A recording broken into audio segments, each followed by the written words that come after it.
Muchísimas gracias por estar aquí.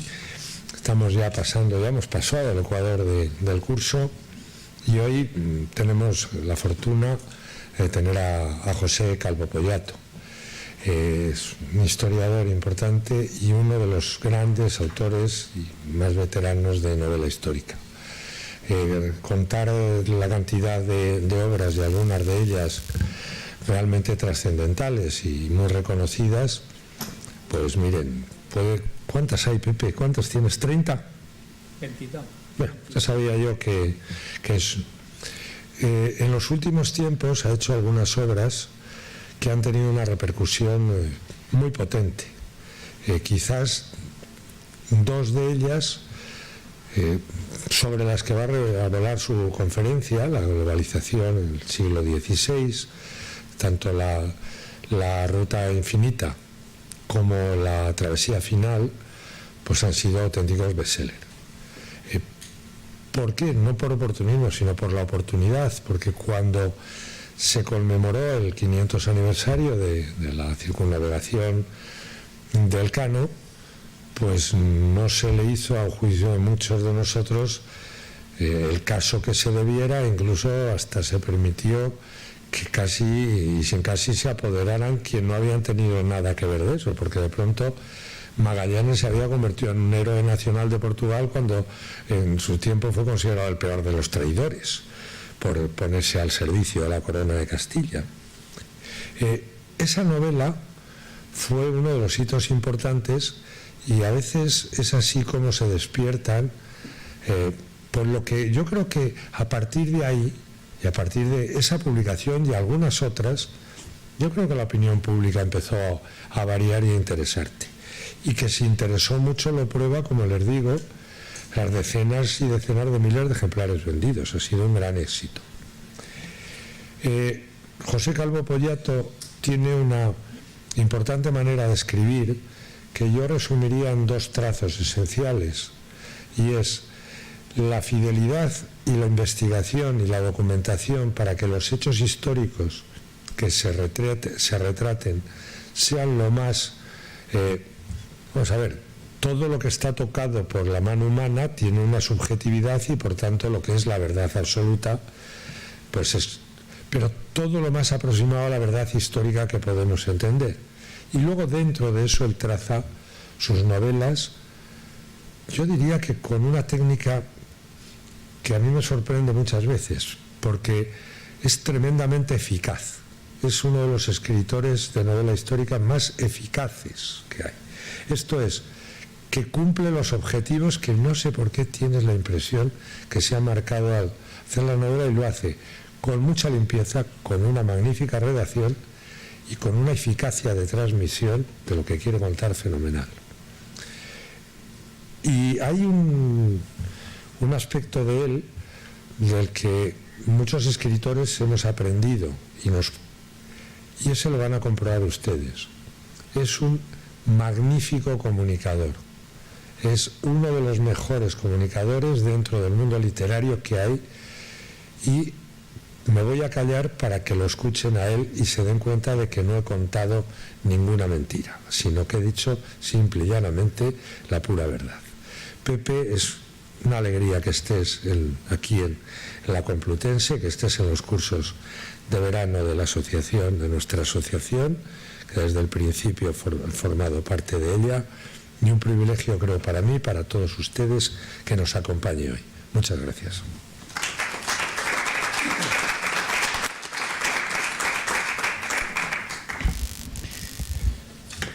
Buenas tardes. Dicen que los andaluces somos exagerados.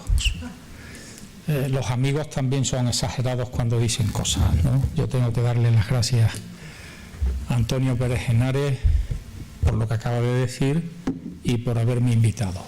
Agradecer a la Universidad Complutense que nos acoja en su casa y agradecerles a todos ustedes que hayan buscado un hueco en su tiempo de verano para venir a este curso en que Escritores con la Historia habla de algunos aspectos de nuestra sociedad.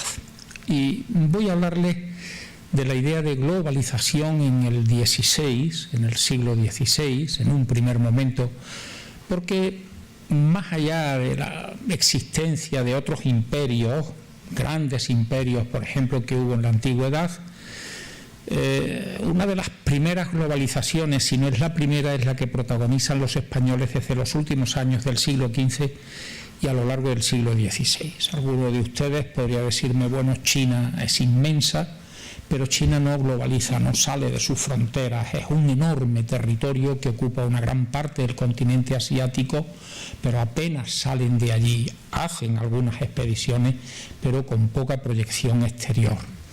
Alejandro Magno forjó un imperio extraordinario y los romanos incluso más grande, pero se circunscribieron a una determinada zona de la Tierra.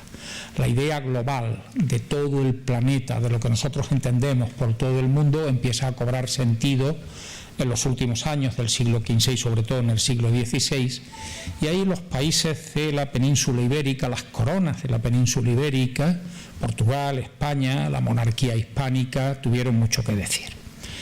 Tienen ahí en las pantallas una imagen.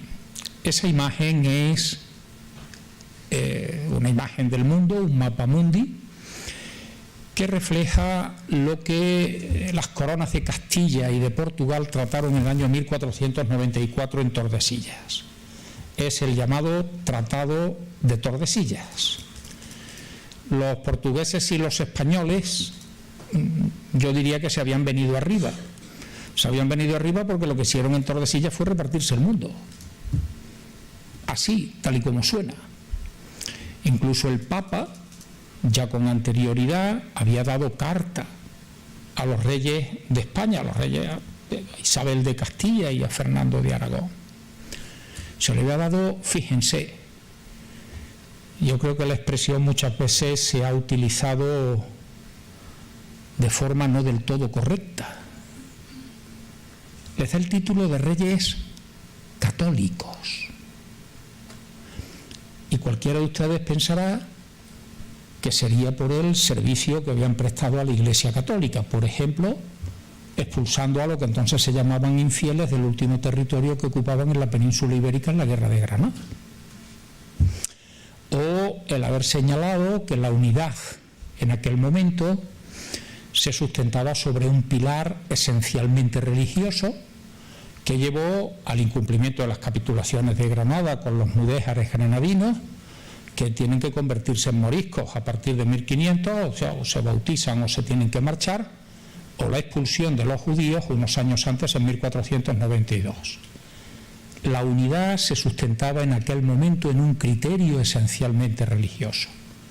Y a partir de ahí alguien puede interpretar que lo de católicos para los reyes era el papel que habían desarrollado y desempeñado desde el punto de vista religioso. Pero si ustedes se van al diccionario de la Real Academia y buscan la palabra católico, significa también, dicho de manera muy simple, universal. Los reyes universales. Después del descubrimiento de América, de la existencia de un nuevo continente y de un dominio que se expande por todas partes. El término católico, dado a los reyes Isabel y Fernando, no puede perderse de vista que tiene, además de un contenido religioso, un contenido de tipo universal. Son los reyes universales. Y eso es lo que aparece en las bulas alejandrinas, las intercaetera, por ejemplo, donde lo que se viene a señalar es que el mundo, a partir de un determinado meridiano, a partir de un determinado punto, va a dividirse entre los grandes reinos peninsulares. En Tordesillas lo que hicieron portugueses y españoles, si quieren portugueses y castellanos, fue enmendarle la palabra al Papa. Portugal se sentía herido, el Papa era español, era Alejandro Borja. El Papa era español y en esa bula intercaetera ha señalado que 100 leguas a poniente de las Islas Azores se traza un meridiano, es decir, un círculo que pasa por los polos, y el que queda a oriente es para la monarquía hispánica, y el que más a oriente todavía, cuando termina ese hemisferio hay otro, queda para la monarquía portuguesa. Portugal se siente maltratado. Piensen ustedes que ellos habían iniciado un proceso de globalización muy importante desde hacía ya muchas décadas. Lo que pasa es que lo hacían por el método tradicional. Los marinos portugueses venían bordeando la costa del continente africano y necesitarán mucho dinero, mucha inversión, mucho esfuerzo para lograr llegar al extremo sur del continente. Fíjense que se habían dejado las manos libres en el Tratado de Alcasovas, el tratado que puso fin a la guerra. Esa es una guerra clave en nuestra historia, la que se desarrolla entre 1475 y 1479. Castilla se ha partido por la mitad, una mitad apoya a Isabel, la otra mitad apoya a Juana, la supuesta hija o hija de Enrique IV. A Juana la apoyan los portugueses y a Isabel la apoyan los aragoneses. ¿Han pensado por un momento que la guerra la hubiese ganado Juana? ¿Y que la unidad dinástica de Castilla, en lugar de hacerse con Aragón, se hubiese hecho con Portugal? Nuestro mapa sería radicalmente diferente. No habría frontera con Portugal, posiblemente, y habría frontera con Aragón. Si hubiese ganado Juana, si la guerra hubiese tenido un sentido, un final distinto. Pero en ese tratado de Alcasovas, que pone fin a la guerra, los portugueses aceptan que la guerra la ha ganado Isabel, que Isabel va a ser la reina de Castilla. Pero ese tratado dice más cosas. Ese tratado no dice solamente quién va a sentarse en el trono de Castilla. Si hubiese sido Juana, la conocida como la Beltraneja, o hubiese sido Isabel. ¿Se acuerda que los archipiélagos que hay en medio del Atlántico, las Azores, las Madeiras, son portuguesas? Los portugueses aceptan que los castellanos puedan terminar de conquistar las Canarias. Pero hay un dato más. Los barcos castellanos no podrán pasar, dice el tratado, de la mina. ¿Qué era la mina? El Golfo de Guinea. Los barcos castellanos no bajarán al sur de la mina. Los portugueses estaban quedándose con la exclusiva de que fueran sus barcos los que pudiesen seguir navegando continente africano hacia el sur. Es decir, buscando abrir una nueva ruta global para llegar a donde estaban las especias. Lo vienen haciendo desde hace muchísimo tiempo. Lo que han hecho en Alcasovas ha sido asegurarse el monopolio de que sean sus barcos los que naveguen por esas aguas y de ellos queden excluidos los barcos españoles, los barcos castellanos. Hasta que Bartolomeu Díaz no llega al extremo sur del continente y habla del Cabo de las Tormentas en el 87, no han encontrado el final de ese continente que les permita navegar hacia Oriente, hacia el camino de las especias. ¿Se imaginan ustedes por un momento cómo tuvo que sentar en Lisboa la noticia a primeros de 1493, es decir, 6 años más tarde de que hayan logrado llegar al extremo sur de África? Que de pronto aquí un marino apoyado por la corona de Castilla ha abierto una ruta para llegar a las especias, que era lo que se estaba planteando en aquel momento, para llegar a donde estaban las especias, a las Indias. Ha abierto una ruta en una navegación de unos cuantos meses. En Lisboa aquello tuvo que ser tremendo. La decepción que sufren. Lo que ellos llevan durante décadas buscando y que no han rematado. Una cosa es que Bartolomeu Díaz haya encontrado el extremo sur de África y otra cosa es que el primer viaje en que barcos portugueses han llegado a las Indias ha podido regresar a Lisboa. Eso no va a ocurrir hasta, fíjense bien, las fechas son muy importantes en historia, Eso no va a ocurrir hasta 1498. Vasco da Gama no llega con el primer cargamento de especias procedentes de las Indias, del Moluco, a Lisboa hasta 1498. 6 años después que se piense que Cristóbal Colón ha llegado a las Indias, porque entonces todavía ya empezaban a albergarse algunas dudas de que a donde Colón hubiese llegado era las Indias y que en realidad hubiese llegado a una tierra que para los europeos era desconocida en aquel momento. ¿Se imaginan la impresión que hay en Lisboa? Bueno, al año siguiente el Papa promulga las bulas. Como los grandes marinos que están ampliando el mundo en aquel momento son portugueses y castellanos, reparte el mundo entre unos y otros y traza ese meridiano 100 leguas al oeste de las Islas Azores como línea divisoria entre esos dos hemisferios. Lo que en Tordesillas hacen es modificar eso. Y la modificación les lleva... ¿Esto es para apuntar? Sí. Miren, y la modificación les lleva a que esa línea de separación se corra mucho más a poniente, mucho más al oeste. Y se toma como referencia unas islas, un archipiélago en el Océano Atlántico que también están en manos de los portugueses, las Islas Cabo Verde. Y se traza el meridiano a 370 leguas al oeste de las Islas Cabo Verde. Ahí lo tienen señalado. En morado quedaría el hemisferio portugués. En amarillo, el hemisferio que correspondía a España, según el Tratado de Tordesillas. Y fíjense ustedes, si hemos hablado de esta línea, a ver, esta línea de aquí, esta otra línea de aquí. ¿Dónde quedaban las Islas de las Especias? Hoy, ustedes que saben geografía, saben que el Moluco, bueno, las Islas de las Especias están aquí, en la zona portuguesa. Pero eso no se sabía a finales del siglo XV ni a principios del siglo XVI. Entre otras razones, porque las posibilidades de medir la tierra que tenían en aquel momento eran mucho más primitivas, eran mucho más inexactas de lo que se podía tener. Es más, en este momento en lo que se está pensando es que la Tierra tiene una circunferencia, un perímetro de 28.000 kilómetros cuadrados, no más.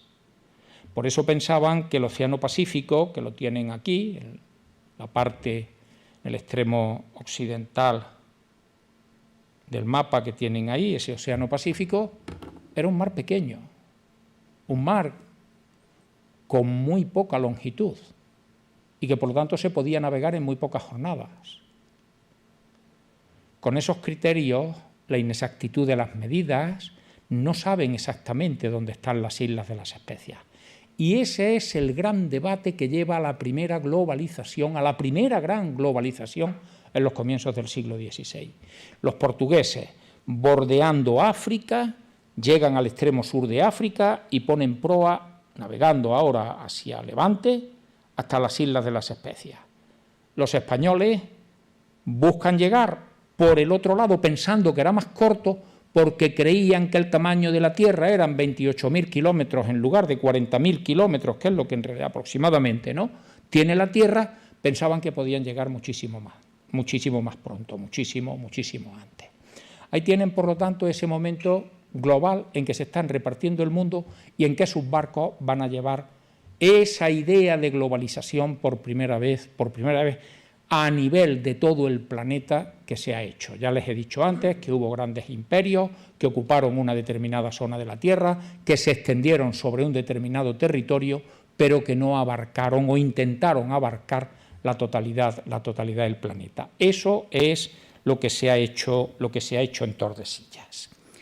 Y a partir de ese momento empieza un debate, primero muchísimas tensiones entre españoles y portugueses. En Sevilla se incendiaron carabelas que estaban aprestadas para hacerse a la mar. Desde muy pronto los reyes deciden que será Sevilla la capital que va a concentrar todos los viajes ultramarinos. A partir del año 1503 han creado la Casa de la Contratación, que no es ni más ni menos que una copia de lo que los portugueses habían hecho unos años antes. En Lisboa se había configurado la Casa da India, es decir, el centro desde el que se iban a dirigir todas las operaciones ultramarinas. Eso lo copian aquí, lo copian los reyes católicos y deciden que en Sevilla se instale la Casa de la Contratación. Allí van a llegar, de allí van a salir los barcos, allí van a regresar los barcos, allí vienen cartas de navegación nuevas, vienen bordes de mapas, vienen mapas nuevos que son el gran secreto de la época, grandes secretos de Estado.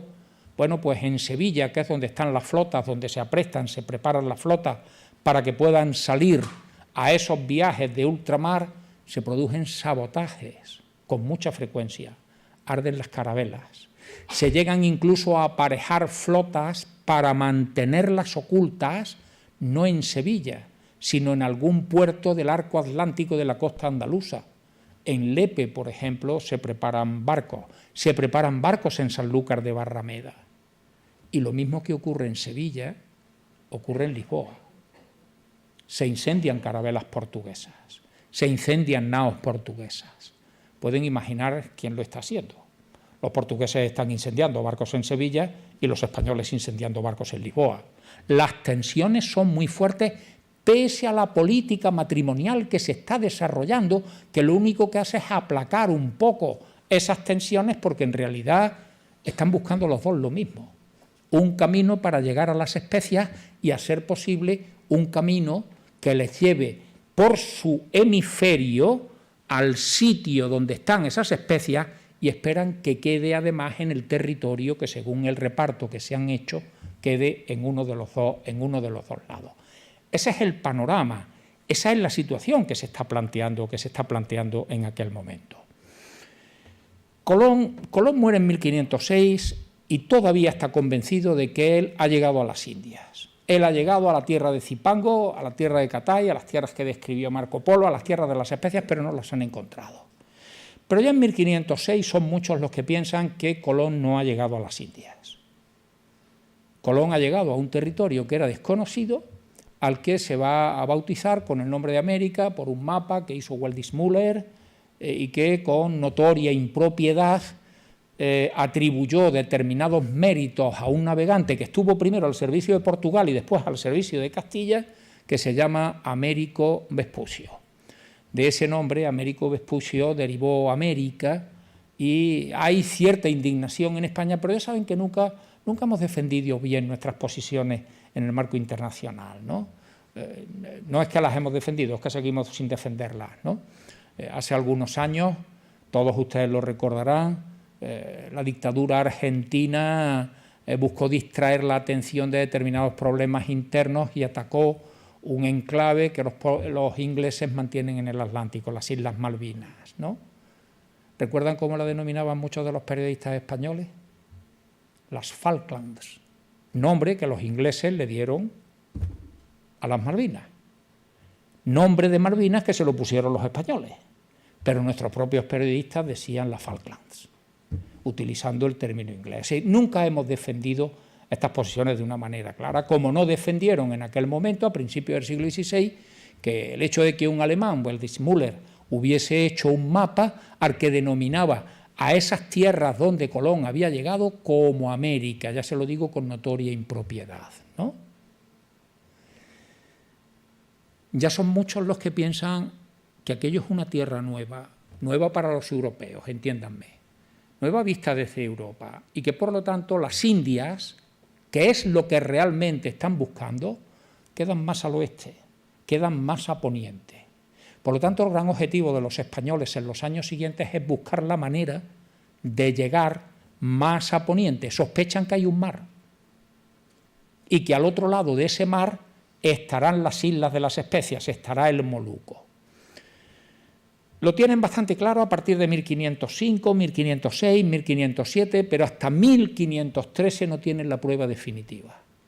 En 1513, otro explorador español, Núñez de Balboa, avista el mar al otro lado de la tierra donde ha llegado Colón, al otro lado de lo que llamamos América, y bautiza ese mar como Mar del Sur. Luego se llamará Océano Pacífico. Pero en ese momento Vasco Núñez de Balboa está haciendo una cosa muy importante: demostrar de manera empírica, de manera práctica, que hay un mar al otro lado de esas tierras y que por lo tanto las Indias, las tierras de las especias, se encuentran aún más a poniente. Y no olviden lo que le he dicho hace un momento: piensan que ese mar es pequeñito, piensan que, como la Tierra tiene 28.000 kilómetros de circunferencia y ya tienen medidas muchas distancias, lo que les falta por medir es muy poco. Los españoles lanzarán una serie de expediciones buscando la manera de llegar. En algún momento hicieron cosas que hoy nos resultan verdaderamente, en fin, llamativas, ¿no? Algunos expedicionarios españoles llegaron a la costa oriental de América, en la parte del centro, donde el continente se estrecha mucho, la parte de Panamá.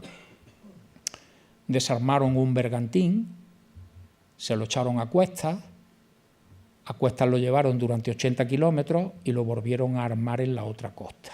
No me negarán que no es una hazaña impresionante. Pero no era cuestión de andar desarmando y armando bergantines, lo que estaban buscando era la manera de llegar con un barco a ese otro mar. Por eso lanzan una serie de expediciones que en un primer momento no saben si lo van a encontrar hacia el norte, si ese paso para llegar al otro mar está en latitudes del norte, lo van a encontrar hacia el sur. Hay afirmaciones muy curiosas, por ejemplo, Díaz de Solís sostiene que debe estar a unos 35-36 grados de latitud sur. Ustedes dirán, bueno, ¿y por qué decía Díaz de Solís que a 35 o 36 grados de latitud sur? Porque a 35, 36, exactamente 36 grados de latitud sur estaba el extremo sur de África. Entonces pensaba que otro continente podía tener un cierto paralelismo y que a una latitud parecida se terminaría América y podrían entrar en aguas de ese mar que había descubierto Núñez de Balboa. Sin embargo, si miran ese mapa, el extremo sur de América está a una latitud mucho más inferior que el de África. Si el extremo sur de África está a 36 grados sur, el extremo sur de América está a 54 grados de latitud sur, es decir, 18 grados más al sur. Para que se hagan una idea, un grado equivale aproximadamente a 110 kilómetros. Multipliquen 110 kilómetros por 18 y les van a salir 2.000 kilómetros más. Navegar 2.000 kilómetros con barcos a vela, pendientes de los vientos, etcétera, etcétera, no era una pequeña empresa la que tenían que acometer. Díaz de Solís llegó hasta los 36 grados de latitud sur. Llegó a lo que hoy llamamos el estuario del Plata, es decir, donde está Buenos Aires. Por cierto que durante muchísimo tiempo ese estuario, que es la desembocadura de un río, se llamó el río de Solís y estuario de Solís. Otra batalla terminológica que España perdió. Aquello se le puso luego el nombre de Plata y no del primero que había llegado allí, el primero y que muere además. Muere en el estuario del Plata y sus restos se los comieron los indios. Cuando los barcos regresaron a Sevilla venían horrorizados, venían realmente horrorizados. Es decir, están buscando la manera de encontrar ese paso, que es una manera de globalizar todo ese territorio. Y eso va a ocurrir 3 años después de la muerte de Díaz de Solís, en 1516. Unos años, al año siguiente, en 1517, aparece por Sevilla un marino portugués.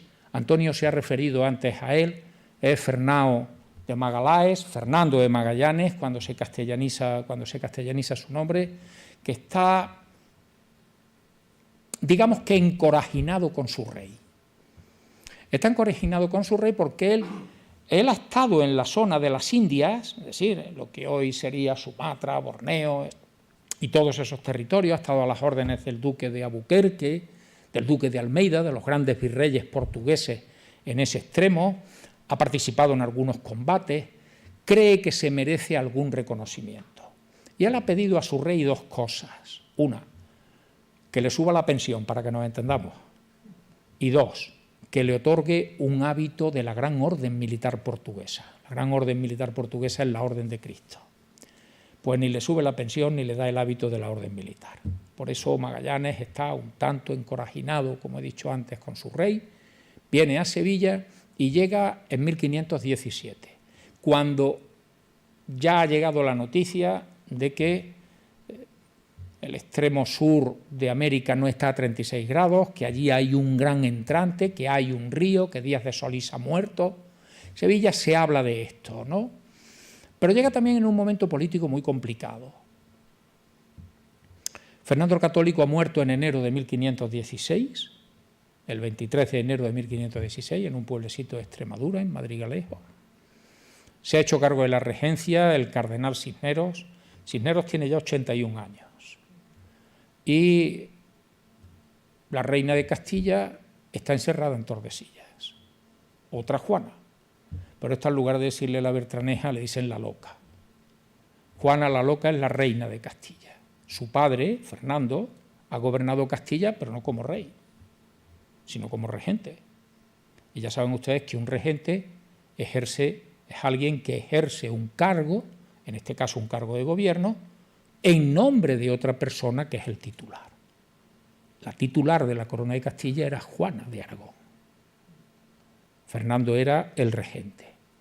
Se dice que Juana está loca y, por lo tanto, la muerte de Fernando no significa que Juana asuma el gobierno, sino que hay otra regencia, la de Cisneros, a la espera de que llegue un jovencito que no sabe hablar español, que ha sido educado según principios que encajan poco en las normas de vida que tienen los españoles en aquel momento y que va a ser recibido un tanto de uñas.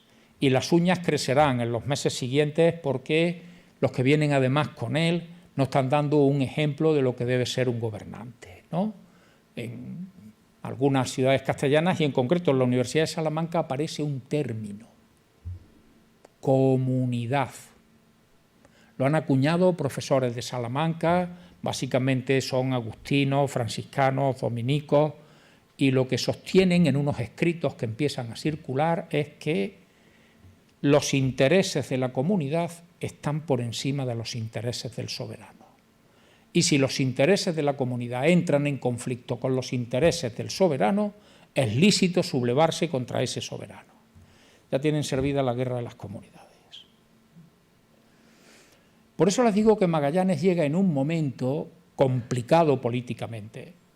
En Castilla hay mal ambiente contra esos flamencos, esa, no me reservo el epíteto, caterva de flamencos que acaba de llegar y que están literalmente abalanzándose sobre los grandes cargos, los grandes destinos del reino. Parece que una de las cosas que más irritó en Castilla fue el arzobispado de Toledo. No olviden que estamos en el siglo XVI, la religiosidad es muy importante. Cisneros, que era el arzobispo de Toledo, fíjense ustedes, en un momento determinado Cisneros es regente, cardenal de la Iglesia, arzobispo de Toledo, inquisidor general, o sea, acumulaba un poder verdaderamente extraordinario, ¿no? La muerte de Cisneros ha dejado vacante el arzobispado de Toledo, que además de ser la mitra primada de España, es la que más dinero tiene, la que más recursos tiene. Isabel la Católica en su testamento había dejado algunas cuestiones claras, y una de ellas era que los grandes cargos del reino no pueden ser ejercidos nada más que por naturales del reino. ¿Qué hicieron los flamencos? Naturalizar a un jovencito, es decir, nacionalizar, que diríamos hoy, a un jovencito. Y lo convirtieron en arzobispo de Toledo. La indignación fue alta. Como hubo otros hechos, pero bueno, no estamos aquí para hablar de las comunidades, ¿no? Quiero decirles que el ambiente político de la Castilla de aquel momento no es el más propicio para que venga un marino portugués a decirle al rey que tiene un plan, que tiene un proyecto para buscar la manera de llegar a ese mar del sur que 4 años antes Núñez de Balboa había descubierto. Viene Magallanes y viene con él uno de los grandes olvidados de la historia. Magallanes es un buen marino, pero quien tiene un auténtico prestigio en el mundo naval de la época es un cosmógrafo que se llama Ruy Faleiro. Ruy Faleiro viene con Magallanes como la persona que lo avala, es decir, quien da crédito a los planteamientos de Magallanes. Los marinos españoles, los cosmógrafos españoles, los cartógrafos españoles conocen a Faleiro y saben que si Faleiro está en la operación, aquello tiene visos de ser cosa seria. Lo que pasa es que Faleiro es hombre vehemente, dado a hablar más de la cuenta, porque empina el codo también más de la cuenta, y ya saben lo que suele ocurrir cuando se bebe demasiado, que se dicen cosas que no deben decirse, ¿no? Yo escribí una novela, esa novela a la que se ha referido antes Antonio, La ruta infinita, en la que, claro, para un novelista Ruy Faleiro es oro molido, es decir, un personaje serio, cumplidor, etcétera, tiene perfiles que pueden resultar interesantes pero poco atractivos. Ahora, un personaje que está en las tabernas, que bebe, que habla, que se va a los prostíbulos, en fin, hace esas cosas, es un personaje literariamente con muchas esquinas atractivas, ¿no? Y gracias a la influencia de ciertos hombres de la Casa de la Contratación, ya les he dicho que Magallanes llega a Sevilla, se casa con una sevillana, Beatriz de Barbosa, que no es cualquiera, se casa con la hija del teniente alcaide de los Reales Alcázares. Por lo tanto, su padre va a echar una mano a que en la corte, el rey Carlos I está en Valladolid, que reciban a su, no ya a un marino portugués que ha venido, sino a su yerno. Ha ayudado también el tesorero de la Casa de la Contratación, Sancho Matienzo, que es un canónigo de la Catedral de Sevilla con muchísima influencia en la ciudad, pero además es el tesorero de la casa. El rey lo recibe. Y firman lo que se firmaba entonces, lo que llamaríamos un contrato, un acuerdo, firman unas capitulaciones. Las capitulaciones de Valladolid de 1518 dejan varias cosas muy claras. Primero, que el rey, que la corona, ya podemos hablar de corona España, de monarquía hispánica, que la corona va a financiar la expedición. Y si falta algún dinero, habrá una especie de pool de burgaleses, de banqueros burgaleses, que van a poner el dinero que falte. La expedición tendrá 5 barcos, que partirán de Sevilla, y fíjense, los objetivos de esa expedición son, primero, encontrar un paso, ese que llevan buscando ya desde hace años, para ir del Atlántico al Mar del Sur. 2. Si encuentran el paso, a abrir una ruta por ese mar que permita llegar a donde están las especias, que es lo que están buscando. Y 3. Que determinen que las especias, como sospechan en la corte española, quedan en el hemisferio hispano. Ya les dije antes que era difícil esto de medir y que por lo tanto era complicado. Esos son los 3 objetivos que tiene la expedición. Pero se añaden algunas condiciones más, y a mí hay una que me parece particularmente importante. Busquen luego las capitulaciones de Valladolid de 1518. Y es que Carlos I señala de manera taxativa que se volverá por el mismo camino donde se va. Es decir, los barcos españoles tratarán de llegar a su hemisferio, pero aquí tienen una línea, esta. Ay, qué mal se mueve esto.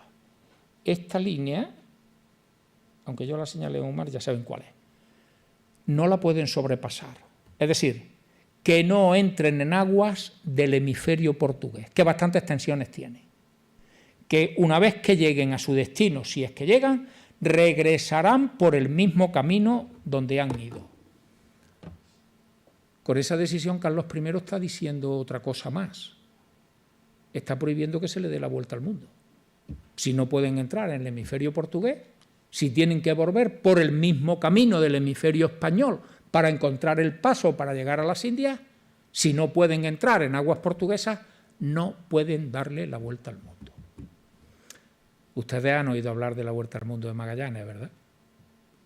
Pues Magallanes no le dio la vuelta al mundo. Quien da la vuelta al mundo es Juan Sebastián Elcano. Pero nosotros, una vez más, hablamos de la vuelta al mundo de Magallanes.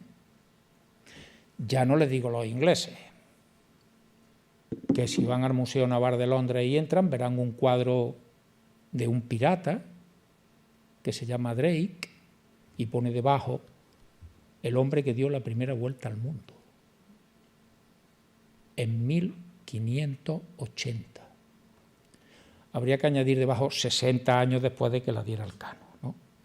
Pero bueno, no se corta. Magallanes, si cumple lo que ha firmado, Elcano no firmó nada. Si Magallanes cumple lo que ha firmado en las capitulaciones de Valladolid, no puede dar la vuelta al mundo. Tratará de cumplir los 3 objetivos que se han trazado, encontrar el paso, abrir la ruta hasta las especias y determinar que las especias se encuentran en el hemisferio hispano según el tratado firmado en Tordesillas. Y efectivamente esa flota se organiza,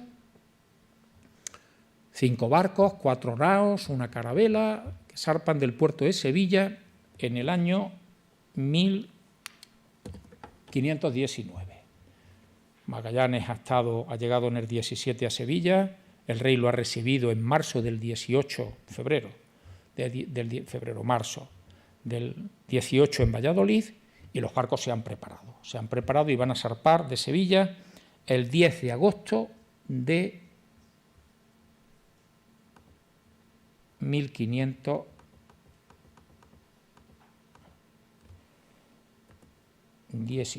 Pues no nos sale con la flechita.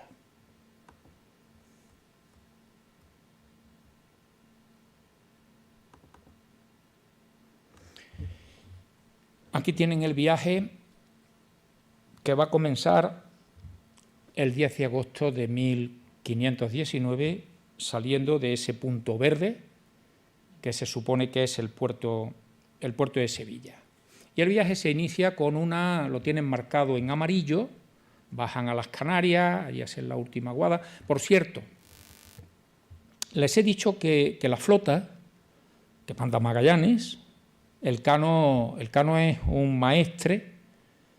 Los cargos importantes de un barco en aquella época, la oficialidad de un barco eran el capitán, el piloto, el maestre y el contramaestre. Esos eran los 4 cargos fundamentales que tenía un barco, ¿no? El cano va montado como maestre en la Concepción. El buque insignia, la capitana, que era como se llamaba en la época de la escuadra, era la Trinidad. No era el barco más grande. El barco más grande era otra nao que se llamaba San Antonio, pero digamos con mayor prestancia, con mejor perfil, la más bonita, para que nos entendamos, era la Trinidad, y en ella es en la que va Magallanes. Por cierto, la flota parte de Sevilla el 10 de agosto, baja el Guadalquivir. Sabemos que los barcos tardaban de Sevilla a Sanlúcar de Barrameda, que es donde está la desembocadura del Guadalquivir, y la costa atlántica, 2 días. Es decir, la flota que ha salido el 10 de agosto, el 12 de agosto está en Sanlúcar de Barrameda. No zarpa de Sanlúcar de Barrameda hasta el 20 de septiembre. Esto es una locura. Esto es una locura. ¿Qué pasaba con la comida fresca que llevaban cargada? Casi 40 días parados. Es verdad que a veces las flotas tenían que esperar unos días hasta que el viento soplase a favor, hincharse las velas, pudiesen hacerse a la mar. Es decir, no era llegar y al día siguiente zarpamos. No, al día siguiente a lo mejor no se zarpa porque sopla el poniente o sopla el levante, sopla un viento que no favorece la navegación, pero 40 días es una barbaridad. No sabemos por qué estuvieron 40 días. Históricamente no poseemos una información que nos diga la razón por la cual los barcos están en Sanlúcar de Barrameda desde el 12 de agosto hasta el 20 de septiembre. Esto para un novelista es fantástico. En una novela histórica no se puede faltar a la verdad, antes lo decía Antonio. Pero si no sabemos por qué estuvieron paradas, pues uno se lo puede inventar. La única condición que habría que poner es que el invento sea verosímil. Sí, yo no puedo decir que es que hay una nave extraterrestre en la desembocadura del Guadalquivir impidiendo que los barcos salgan, porque eso no es verosímil. Tendré que buscar una razón verosímil. Bueno, pues yo busqué una razón verosímil en La Ruta Infinita, pero esa no se la voy a contar. Tendrán ustedes que leerse La Ruta Infinita para ver qué fue lo que yo me inventé, ¿no? Esa flota de Magallanes va a llegar al continente americano y ahí tienen cómo va llegando a diferentes puntos, va recalando en la costa, hacen aguadas, recogen alimentos frescos, descansan. Piensen, y ahora después me referiré a ello, lo terrible que era navegar en un barco de aquellos. Una nao tenía de eslora, pues la longitud aproximadamente, la longitud que tiene este salón de actos donde estamos, desde donde yo estoy hasta el fondo. quizá un poquito más, 25 metros aproximadamente, de largo. Y de ancho, de manga, 10, 12 metros.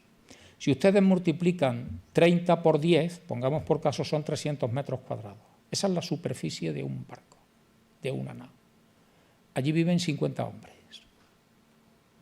Viven, hacen de todo. Las condiciones de vida eran terribles. Los barcos, por lo tanto, las tripulaciones descansan, hacen aguada, cargan alimentos frescos, se recuperan de la travesía, por ejemplo, del Atlántico. En la isla de San Julián, en la bahía de San Julián, ocurren sucesos graves, se produce un motín, no tenemos tiempo para que yo me entretenga en explicar ese motín, pero el resultado del mismo son ajusticiados un capitán de barco, otro ha muerto, se han amotinado contra Magallanes. El veedor, un veedor en la época era el nombre que se daba a una especie de inspector. Es decir, el rey ha nombrado a una persona, Juan de Cartagena, para que vigile al portugués. Ya les he hablado de la tensión que hay entre ambos países, ¿no? Bueno, pues Juan de Cartagena queda allí abandonado a su suerte, no se supo nunca más de él, probablemente murió. Pero Magallanes encuentra el estrecho a 53 grados de latitud sur. Y hay otro asunto en las capitulaciones de Valladolid, ya les he dicho cuáles eran los objetivos, y una condición era que había que navegar por aguas del hemisferio hispano, tanto a la ida como a la vuelta. Y hay otra condición más.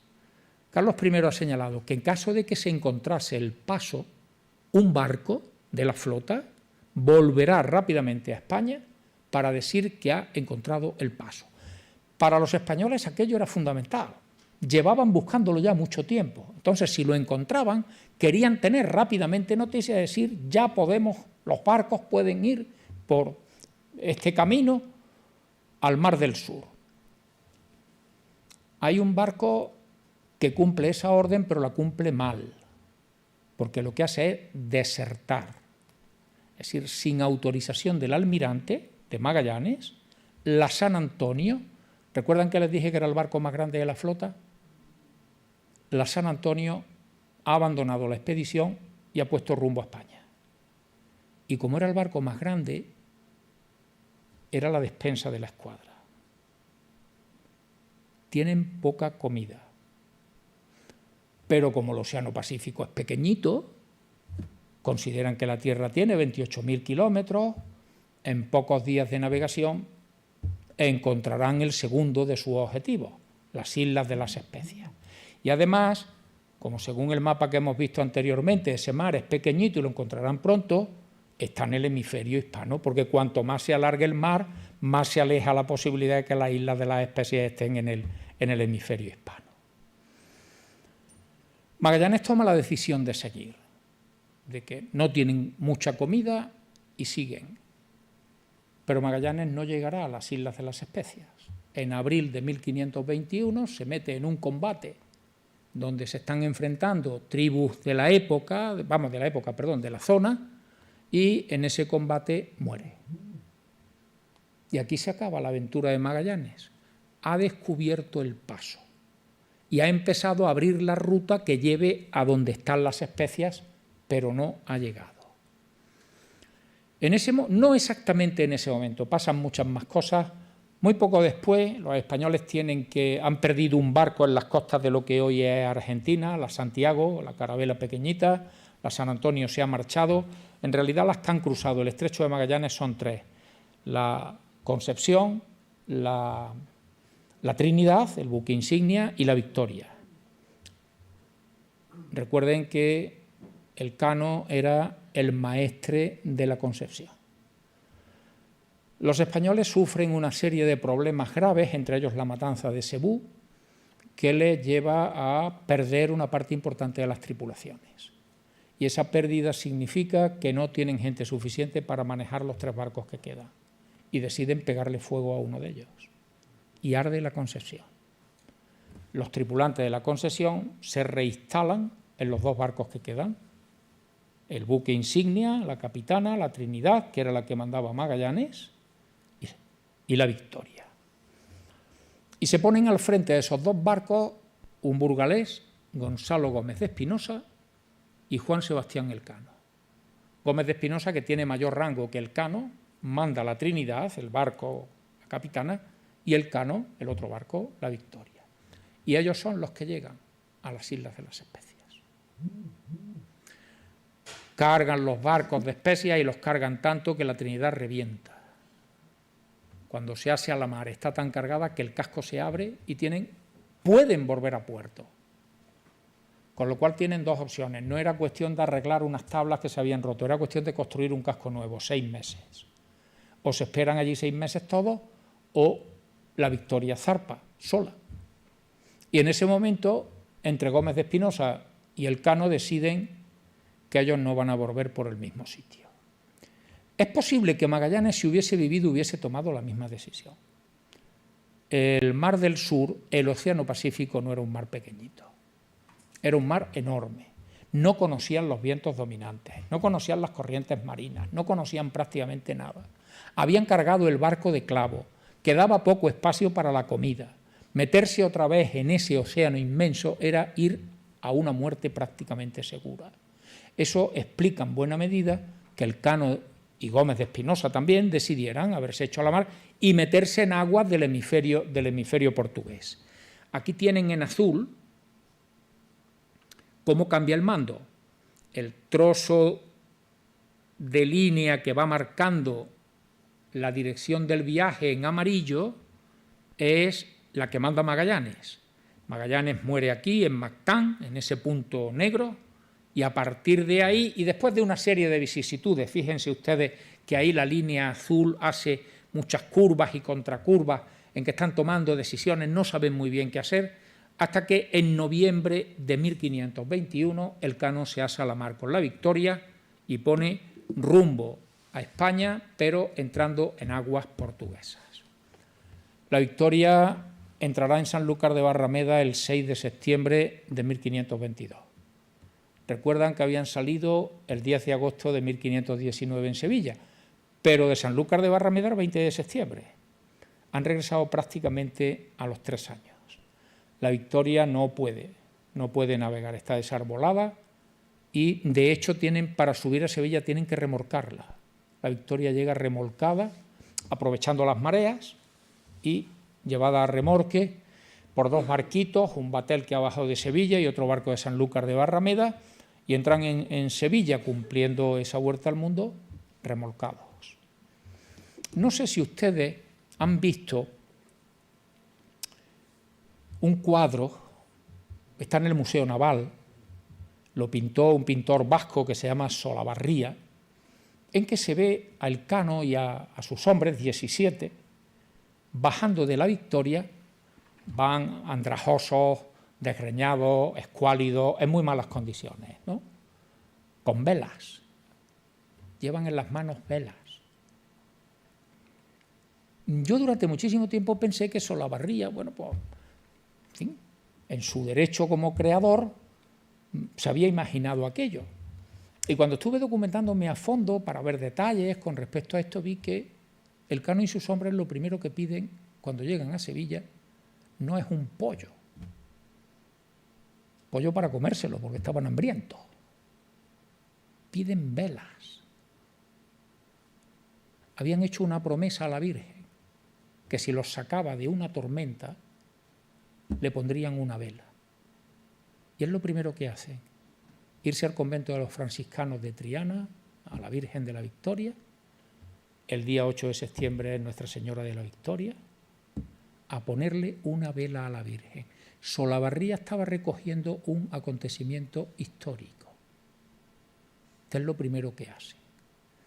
Claro, es otro tiempo, es otra época. Hoy sería menos probable, pero estamos en el siglo XVI y la religiosidad tiene un papel fundamental en la vida de aquellas gentes. Yo recuerdo que un periodista, yo le comenté, digo, bueno, los barcos zarpan de Sevilla el 10 de agosto después de oír misa todos los marinos, unos 250, la cifra no se conoce con exactitud, hay quien la rebaja a 236, quien la sube 240, en torno a 50 por barco de promedio, ¿no? Y me dice el periodista, dice, bueno, muchos no entrarían a misa. Digo, ahora muy pocos, pero en el siglo XVI todo. Digo, y eso tiene que tenerlo en cuenta el novelista. Es decir, el novelista tiene que recoger el espíritu de la época. Es decir, no podemos hacer eso que se llama presentismo, es decir, utilizar criterios del presente, criterios de nuestra época, para referirnos a acontecimientos del pasado. La gente de otro tiempo tiene otra manera de ver la vida, tiene otra escala de valores, tiene otras creencias. El honor era muy importante para la gente del siglo XVI o del siglo XVII. Hoy creen ustedes que el honor tiene mucha importancia. En el siglo XIX había un duelo por honor. Alguien había sentido su honor mancillado y retaba a otra persona a un duelo que era una cosa ilegal, pero era la manera de limpiar el honor. Hoy el honor no tiene tanto valor, vamos a decir, por no decir que muy poco, que tuvo en otra época. Yo algunas veces, cuando he hablado del honor, siempre recuerdo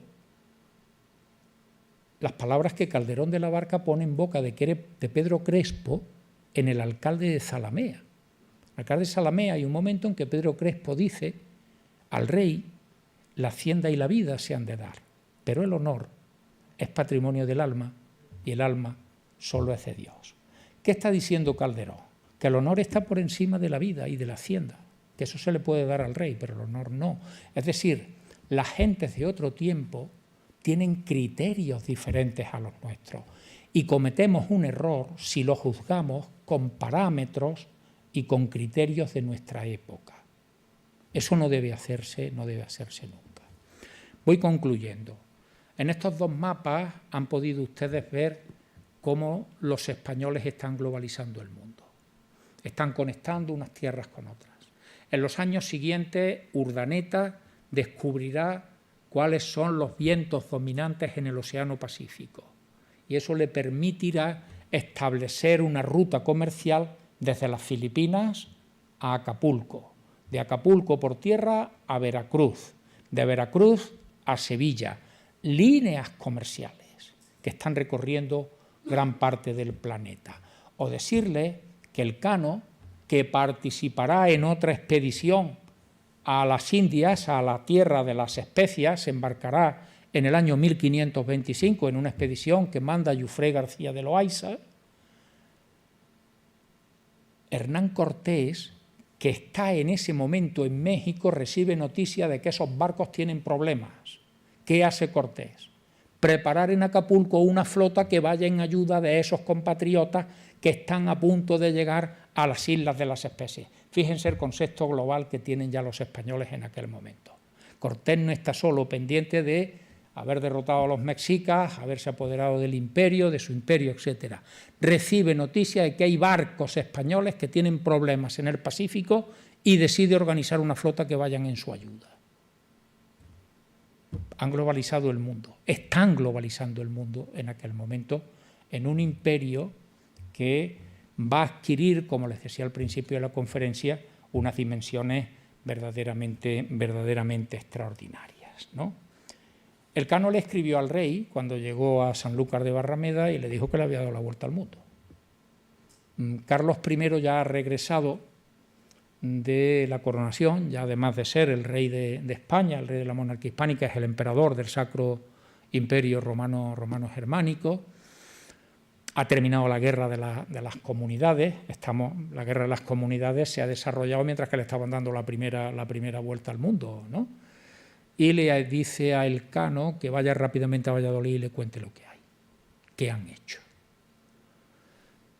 Y el rey le dice más en la carta de respuesta. Le dice que le acompañen dos hombres de los que vea, en fin, con mayores fundamentos, ¿no?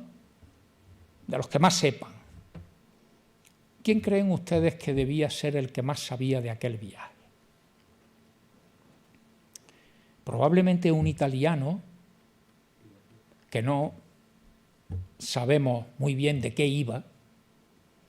Sabemos que Magallanes era el almirante, que Mendoza era capitán de uno de los barcos, que Elcano era contramaestre de otro barco, que Hernando de Bustamante era el barbero, uno de los barberos, cirujano barbero de la expedición, pero de Pigafetta embarcaba como sobresaliente.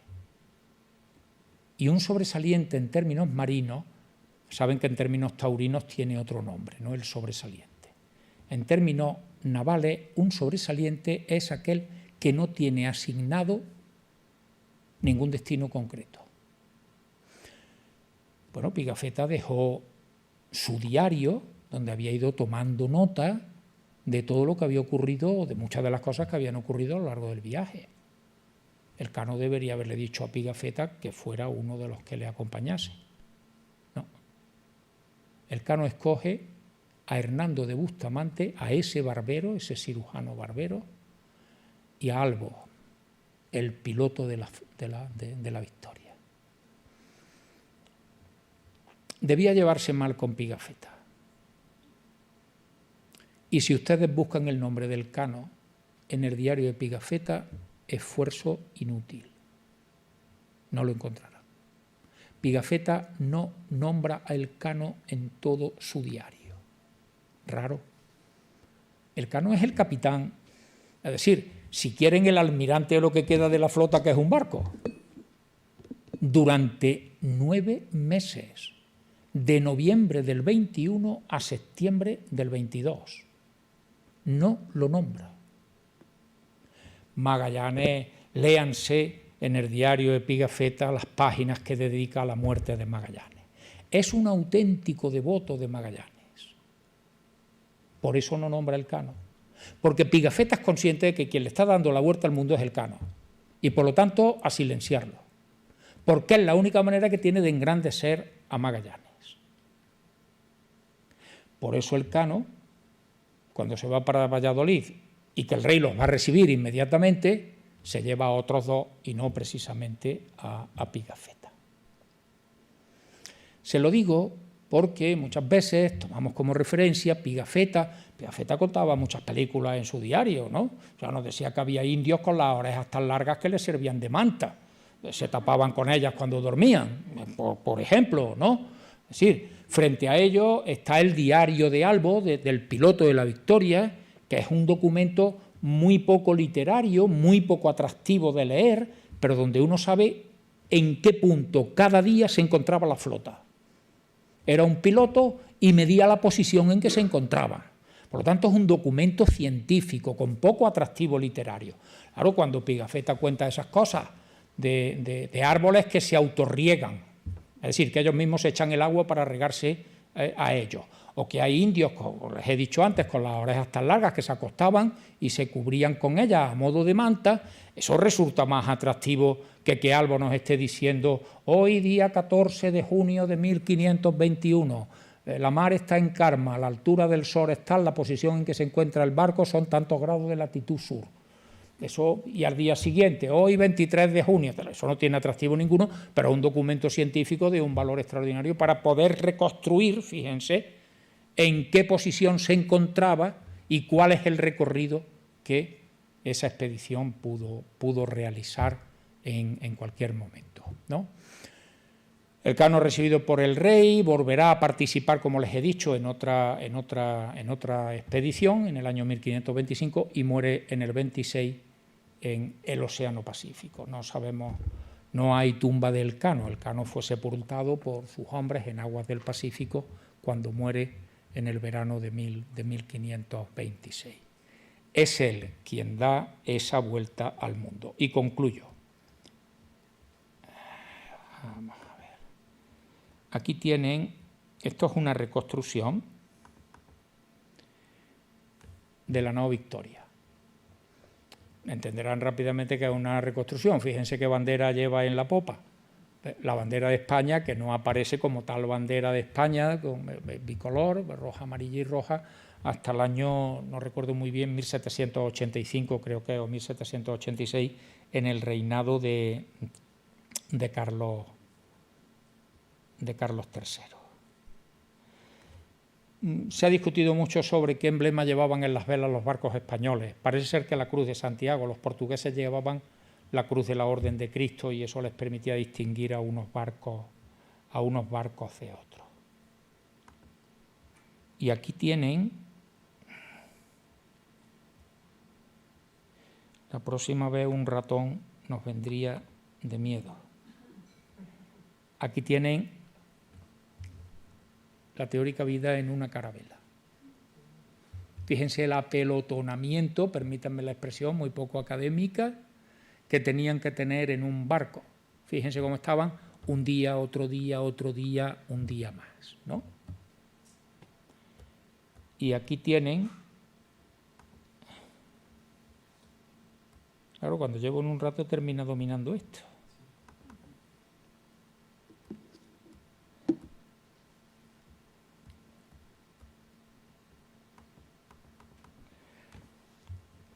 Una pintura del puerto de Sevilla en el siglo XVI, en el momento en que zarpó aproximadamente la flota de Magallanes de ese puerto, de un muelle que se llamaba el Muelle de las Mulas, ¿no?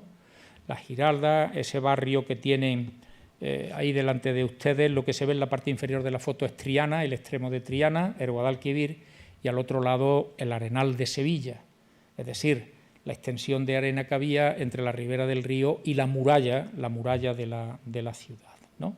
Ciudad ya que se ve ahí alzándose la Torre del Oro. Bueno, esto es lo que yo quería contarles sobre esa globalización que está muy centrada en la primera vuelta al mundo que dio Juan Sebastián Elcano. Muchísimas gracias. Vamos a tener el coloquio habitual y, bueno, preguntas. Ya. Que no sea porque se quedaron los barcos parados, ¿eh? No. En Sanlúcar. Preguntas. Un momento, que os paso el micro. Usted, brevísima. Después de esa vuelta al mundo, las demás rutas, para la búsqueda de especies, ¿respetaron el Tratado de Tordesillas o ya por el Padre? No, volvieron por la zona, la ruta que quedó establecida fue la portuguesa, hasta que no recuerdo la fecha exacta, pero mire, en ese viaje de 1525 que le he dicho, en que Elcano vuelve a ir a las Islas de las Especias, ese viaje ya tiene, en las capitulaciones tiene otro objetivo muy distinto.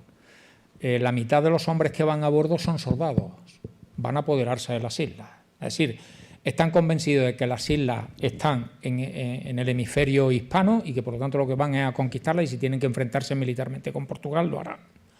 Y por lo tanto van a seguir la misma ruta. Es decir, esa segunda expedición sigue la misma ruta.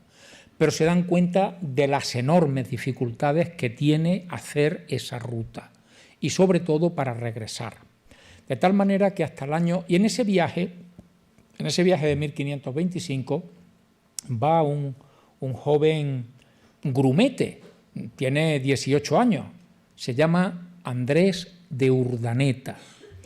Urdaneta será el que descubra los vientos dominantes en el Océano Pacífico, con lo cual los barcos ya pueden utilizar la ruta de volver por el propio hemisferio español, de volver por el Pacífico, desde las Filipinas, que están cerca de las Molucas. Y ahí es donde establecen esa ruta comercial, lo que se llamó el Galeón de Manila, que iba desde Filipinas hasta Acapulco, hacían luego un recorrido por tierra de Acapulco, en la costa occidental de México, hasta Veracruz, en la costa oriental de México, y por el Atlántico. Es decir, que ese Pacífico se convierte en un mar que los españoles van a transitar de manera continua. Se llegó a hablar de que era un lago español, porque nosotros hemos perdido de vista, casi siempre que hemos hecho un mapa del Imperio Español, la zona norte de nuestro imperio estaba en el Río Grande, en la frontera de lo que hoy son los Estados Unidos con México. Los españoles llegaron a Alaska. O sea, toda la costa occidental de Estados Unidos estuvo controlada por los españoles en el siglo XVII y XVIII. De tal manera que desde la Tierra del Fuego hasta Alaska, es decir, toda la costa americana estaba controlada por fuertes puntos de control de la monarquía hispánica. y en el Pacífico navegaron los barcos españoles en ese sentido en el que le he dicho. Pero la ruta para seguir comerciando con las especias fue la ruta portuguesa. Entre otras razones porque en el año 1530, después de 1522, después de la expedición del Cano, Carlos I, en 1530, esa expedición de españoles a la que Cortés ha socorrido, me refería antes a esos barcos, están peleando en las Molucas, siguen luchando contra los portugueses, y eso que están en inferioridad. Aquí en España Carlos I decide llegar a un acuerdo con el rey de Portugal, firma el Tratado de Zaragoza, por el cual Carlos I era el monarca más poderoso de su época, pero anduvo siempre corto de dinero. Si quieren lean, yo creo que todavía se lee con aprovechamiento los libros del profesor Ramón Carande, que se llamaba Carlos V y sus banqueros. Ya nos da idea de por dónde andaba Carlos V, ¿no? En el Tratado de Zaragoza el rey de Portugal le da 350.000 ducados y Carlos I renuncia a las especias, de tal manera que la ruta de los portugueses es la que va a imperar en el comercio de las especias. Entre otras razones porque Carlos I ha renunciado a cualquier derecho sobre las islas, que en realidad estaban en el lado portugués, o sea que hoy sabemos que estaban en el lado portugués, pero entonces no se sabía, y renuncia. Pero esas son las líneas de navegación en aquel momento. España controla el Pacífico, desde Filipinas a la costa occidental de México y por el Atlántico, y los portugueses por el Índico y la costa africana se hacen con el comercio de las especias. Vamos, se hacen, no, lo tenían y ahora siguen manteniéndolo. Pues enhorabuena por la conferencia, aunque gracias. No sé. Ni siquiera me atrevo a decirle enhorabuena, porque yo pues tampoco es que... No, hombre. Entonces, pues tengo diferentes anotaciones. Según me han ido surgiendo las ideas en la cabeza conforme iba usted hablando. Solamente se ha llamado emperador a Carlos V, ¿no? Solamente, perdón. Se ha llamado emperador a Carlos V, cuando usted señalaba que los católicos, se llamaba católico por la universalidad del título, ¿no? ¿Por qué nunca se volvió a utilizar el término de emperador para el resto de los monarcas? Yo siempre lo he tenido en duda. Bueno, le contesto. Mire, tengo varias. Sí, pero yo le voy contestando vale. una en una que creo que es mucho más rápido. Mire, el emperador es un título, si quiere usted, que tiene un cargo muy honorífico, ¿no? Es emperador del Sacro Imperio Romano Germánico. Entonces, Felipe II puede dominar lo que llamamos un imperio por su extensión territorial, pero no tiene el título. Y no tiene el título porque la herencia de Carlos I, cuando se retira a Yuste, abdica, nombra... En su hermano Fernando. Eso es, entrega el título de emperador, el título como tal, a su hermano pequeño, a su hermano Fernando. Entonces, que era el que querían que se hubiese quedado aquí, porque aquí nació, aquí se crió. Era el que estaba al lado de Fernando el Católico, y el que Fernando el Católico sentía cierta devoción por él. Con respecto a Carlos se refería a un niño extranjero que había nacido en Gante, que no conoció nunca, etcétera, ¿no? Entonces, el emperador Carlos V entrega el título imperial a su hermano, mientras que el título imperial y los dominios patrimoniales de los Habsburgo. Sin embargo, los que venían por la línea de la madre de Felipe de Habsburgo, de María de Borgoña, que es Flandes, básicamente, quedan en manos de Felipe II. Castilla, Aragón, Portugal, porque ha muerto don Sebastián sin descendencia y se incorpora también a la monarquía hispánica, y tanto a los dominios portugueses como españoles. Yo le he dicho que los españoles renunciaron a la ruta. Usted podría decirme, bueno, pues en tiempo de Felipe II la ruta pertenecía a la monarquía de Felipe II, ¿no? Sí, eso está claro. Pero perfectamente podían haber pedido el título al Papa. Hombre, título de emperador había uno, que era el emperador. Es decir, todo esto tiene una larga trayectoria. El título de emperador romano, que estuvo partido por la mitad, por un lado el emperador de Oriente, el emperador de Occidente. Durante muchísimo tiempo hubo dos emperadores, el emperador de Bizancio, hasta que Constantinopla cae en manos de los turcos, y el emperador de Occidente, que es el título imperial. El emperador de Bizancio desaparece con la caída de Constantinopla y la muerte del último emperador bizantino, mientras que el imperio de Occidente, que desaparece también, Carlomagno, Pipino el Breve, en realidad, aunque no se tituló nunca emperador, ya Carlomagno sí, recupera el título de Sacro Imperio. Entonces no era cuestión, digo yo, de que el Papa fuera creando emperadores a su criterio. Bueno, muchas cosas hicieron a su criterio también. Efectivamente, podían haberlo hecho. Sí. Después otra. Carlos llega un niño, me parece con 17 años, ni siquiera tiene la mayoría de edad. Que es cuando sí la firma. tiene. ¿Ya la tiene? En aquella época la mayoría de edad eran 16 años. Es que hay que Efectivamente. situarse en la época. Efectivamente. Y también tiene que situarse que no solo la mayoría de edad son 16 años, sino que 17 años en el siglo XVI Sí. era una edad ya considerable, ¿no? Por ejemplo, la comunión, la primera comunión se daba con 7 años, porque se entendía que ya se había entrado en la edad de cierta madurez, ¿no? Hoy los niños de 7 años que siguen haciendo la comunión con esa edad, yo la madurez creo que tarda todavía algo más en llegar, quizá por lo que se ha alargado la vida, ¿no? Pero en fin. Firma las capitulaciones de Valladolid. Con esa edad, él es consciente de lo que firma.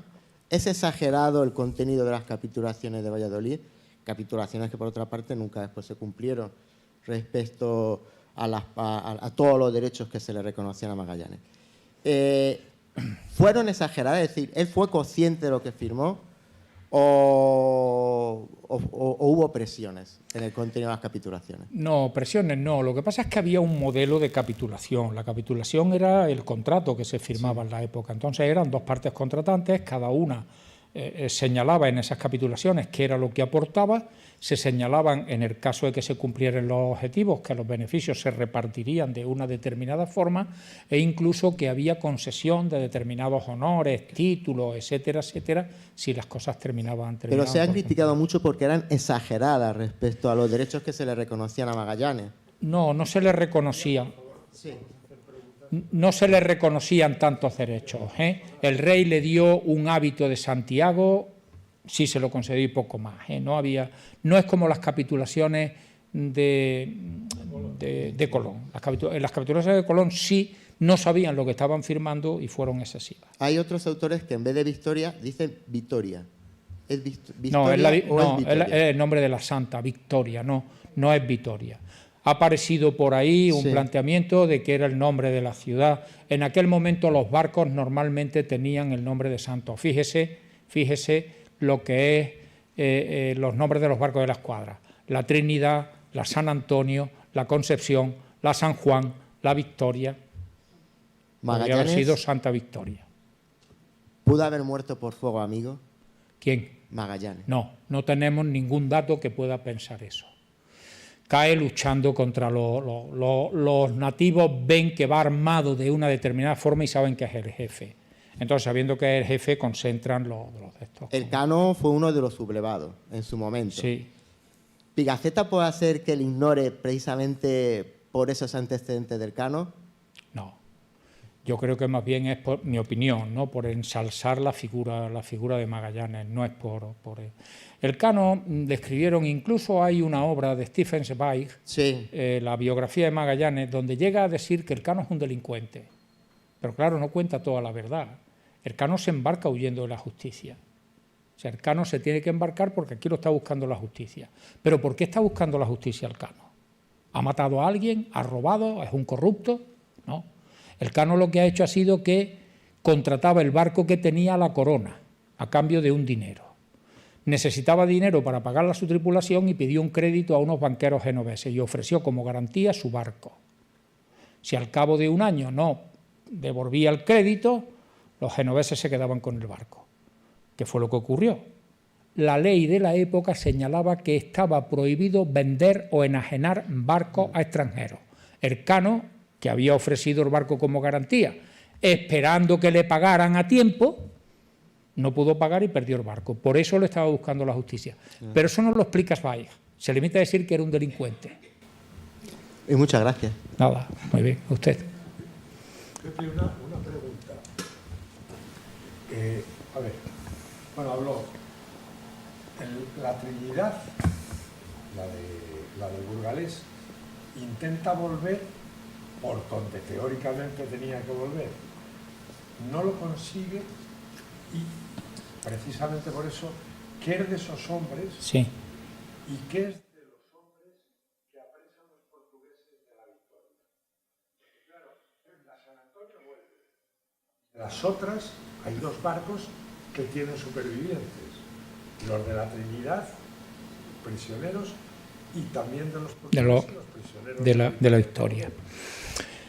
Efectivamente, vamos a ver, sabemos cómo se fueron perdiendo barcos. Yo lo he dicho muy rápidamente. La Santiago, que era el barco más pequeñito, llevaban una carabela porque tenía menos bordo, es decir, era menos bordo, no, menos, eso se llama calado, muchas gracias.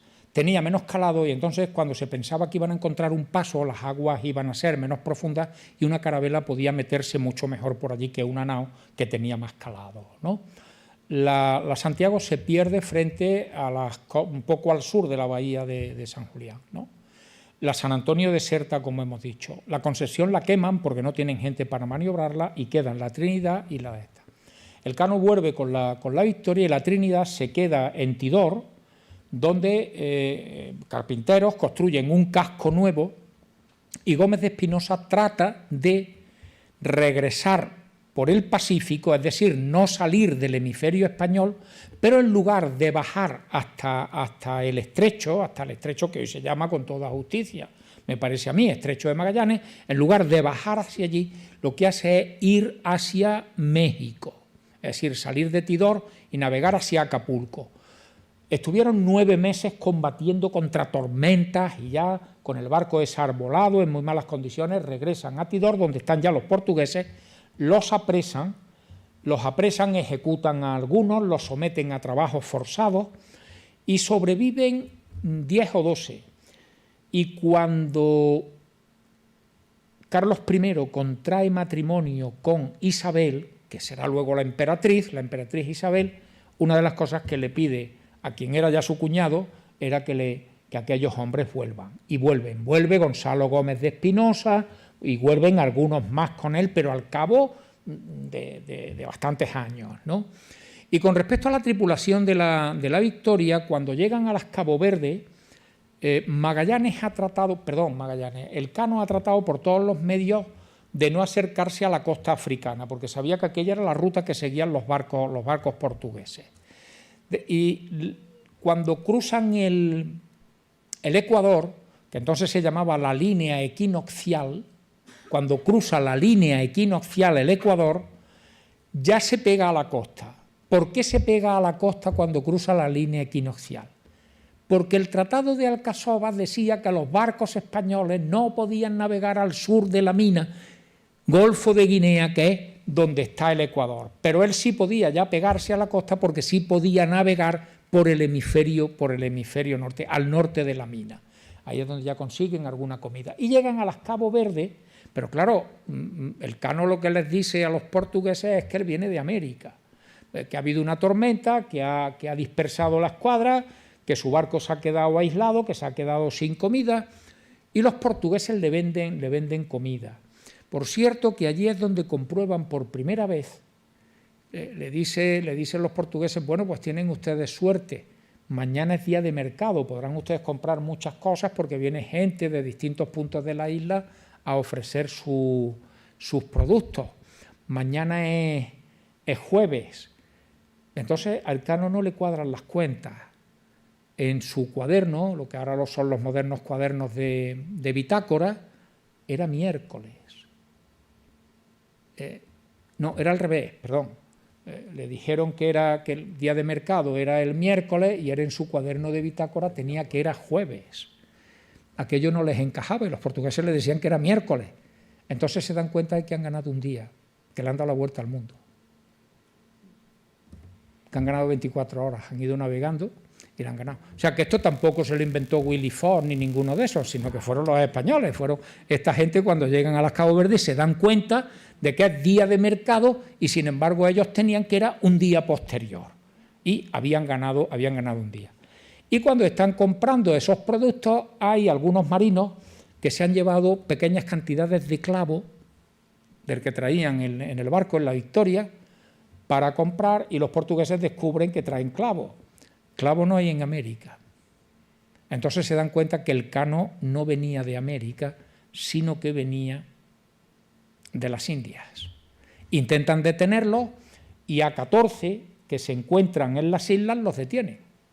Quedan allí presos los portugueses, el cano con una tripulación disminuida, larga velas para tratar de continuar navegando, llegar a Sanlúcar de Barrameda, y a esos 14 también Carlos I, en otro acuerdo con los portugueses, le dice que tienen que devolverlos y que esos marinos tienen que volver a España, y volvieron los 14. Allí no murió ninguno, cosa que no ocurrió con la tripulación de Gómez de Espinosa, en que fallecieron muchos. Yo tuve una anécdota de eso. Hay una línea, se llama la línea al día, la Barclay. En la último Hammer Trophy se hizo Tonga, Fiji y Samoa.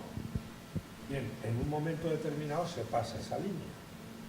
Y tú convéncele a Gaizka Seguino Laza que pusiera que ayer era miércoles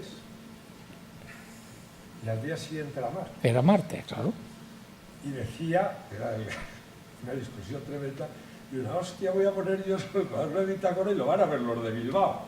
O sea, pero efectivamente, y recuerdan el año 2000, pues fue el año que hicimos eso, y lo que se hizo, aparte de que se iban a caer los ordenadores y tal, es que justamente como eso pasa por Samoa, hubo gente que celebró 2 veces La entrada del milenio, cruzaban la línea del día y a un lado era 24 horas más que unos metros antes. Y realmente te sientes bastante raro de que yo lo entendía, Gaizka.